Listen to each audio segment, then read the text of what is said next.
Hello, and it is another week on the talk.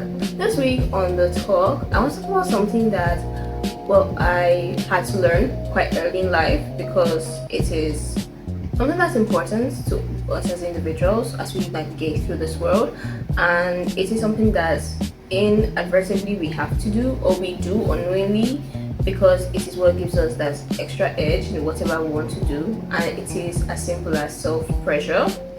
We have to put a bit of pressure on ourselves, or we do in some cases. We put a bit of pressure on ourselves to do things perfectly when we are doing certain things, like when we're starting a business or when we're doing a show or a promo or working at our jobs. We put a bit of pressure, to get the best results and all that. But what of outside all that? What of in society?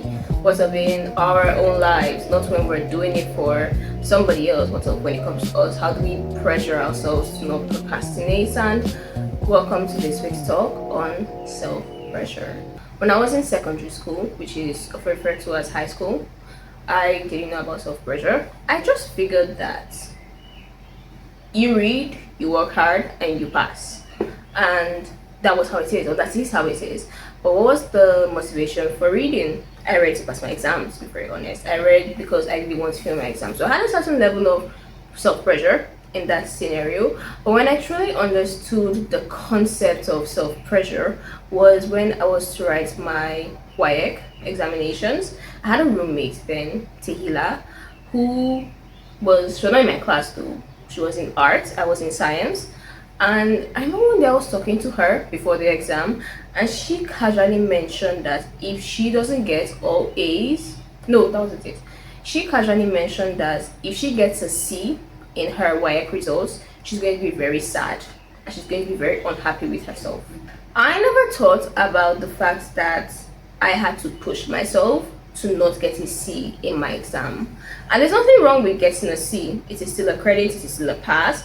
But it just never occurred to me that there were people who were putting pressure on themselves to do more, to do better, so as not to get a certain grade that they didn't want to get. It was a very foreign concept to me, and it made so much sense to me because left to me, the exam was I go in, I write, I come out, in a couple of weeks, I see my results, and I thank the Lord.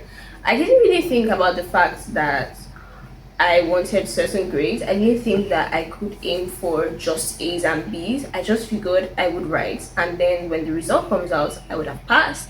I never thought like Tehillah. Tehillah thought I don't want to get a C, and I'm going to push myself to read so as not to get a C. That was her thought. My line of thought was I'm going to read, I'm going to answer to the best of my abilities. I wasn't foolish or dumb, mind you. I was quite a good student. I was an above average student, not to brag, but I was. And I just figured I would read, go in, write, and I would come out with a good result. The difference between the both of us was Tehillah had a definite definition. She had a definite interpretation of what her good result was to be. A's and B's. B's were her minimum. My definition of a good result was I passed. It was as simple as that. That was the difference between two of us. So she had self-pressure. Her self-pressure was I'm going to get A's and B's. I do not want to C and below. My self-pressure was I'm going to read and pass. The pass was my pressure. And after Tehillah told me this little bit of hers on how she's going to write her exam and how she's going to read for her exam, I made up my mind at that point in time that I'm also going to aim to not get a C and below, because if she can do it, I can do it. And really, what was stopping me too? That was my first encounter or interaction with self-pressure, and it was from something as simple as a school examination. In as much as WAEC is one of the most defining examinations in West Africa, still, I never thought about pressuring myself or thinking in that direction when it came to my own thing. So self-pressure basically is you stressing yourself to do better for yourself. Pressure is pressure, yeah? Now, how it becomes good or bad depends on how far you take it. That's why you need to balance the scales. So you need a balance in your scales. If not, it's going to fall upon either side, good or bad. And it's bad when you take it to the extremes, when you want to be a perfectionist over every minute detail in as much as you don't need to be.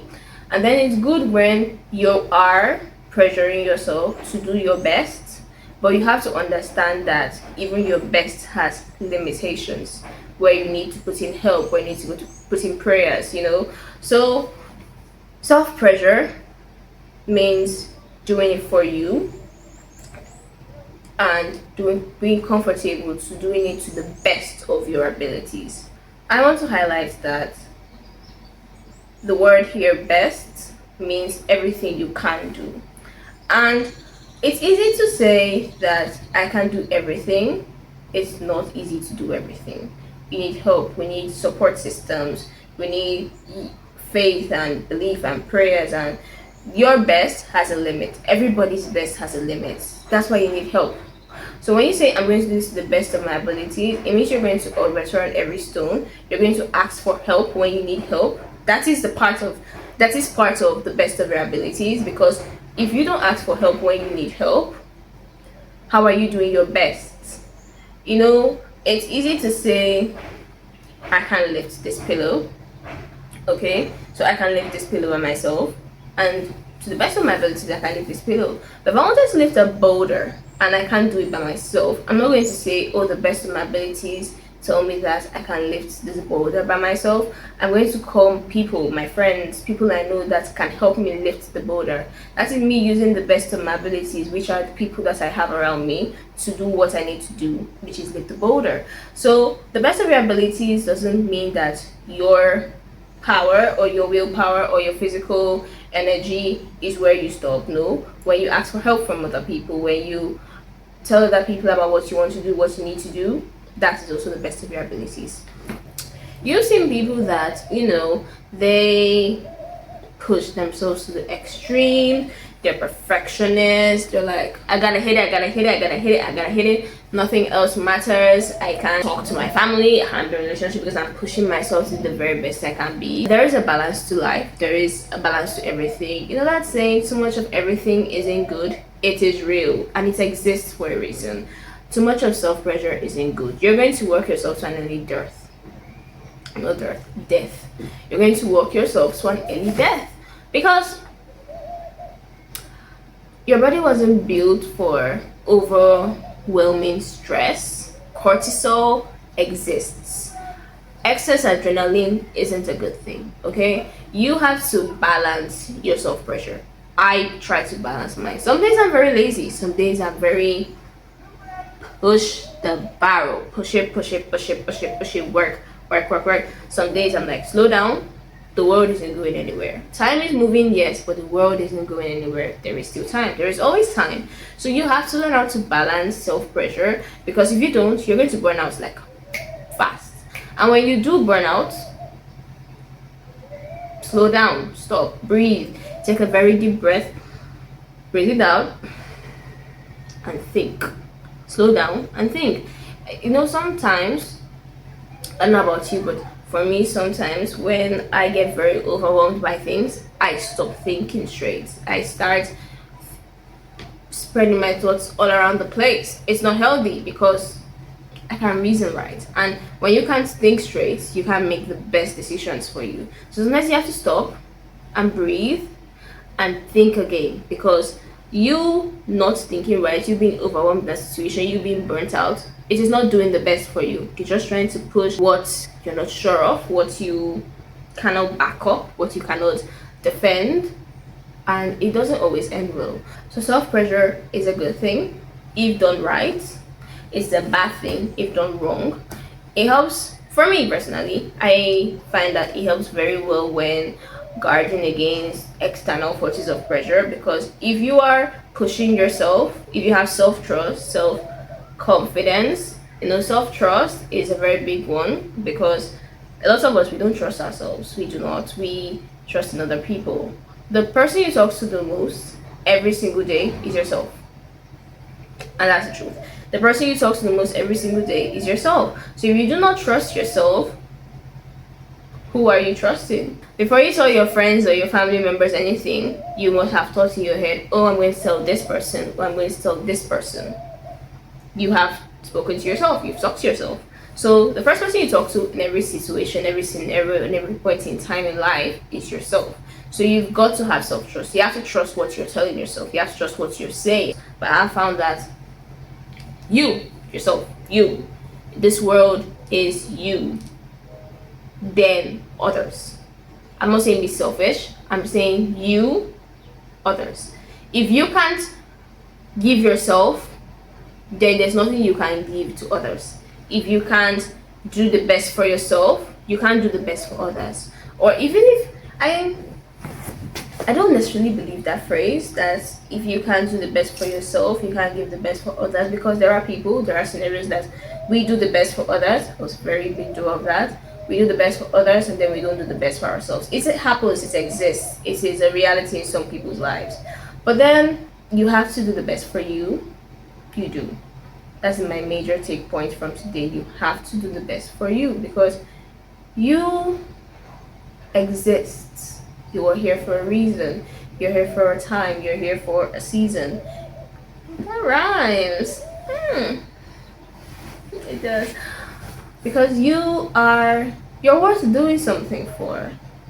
So trust in yourself to do the best for you. You as a person, you have to push yourself to do the best for you. It's easy to do the best for others, but when it comes to you, it's quite difficult, because I will survive, that thing does exist. But you have to push yourself to do the best for you, because you're worthy of being put first. You are. And self-pressure, it is a good thing if done right.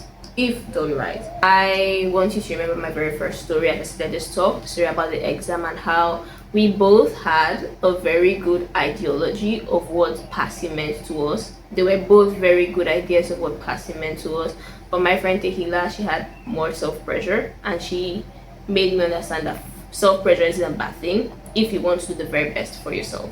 So as you go about your week, your day, your years, do a little more to do the best for yourself. And just to round up that story, I didn't kill myself to read. None of us did. We're in the same room in boarding school, so I saw her read a good most of the time. We didn't kill ourselves. I wasn't up till 2 a.m. reading every day. I slept by 10 p.m. I woke up by 4. That was our sleeping timetable. And we both came out with A's and B's. We both didn't get C's in our papers, and we're happy. So Tehillah taught me self-pressure. She taught me good self-pressure. She taught me to do the extra. When they say the difference between ordinary and extraordinary is that word extra. I figured out why I needed the extra. The extra is not for people, it is for me. So I'm going to put in the extra, and I want you to put in the extra when you do things for yourself. And I will see you next week on the Tiny Chair Talk.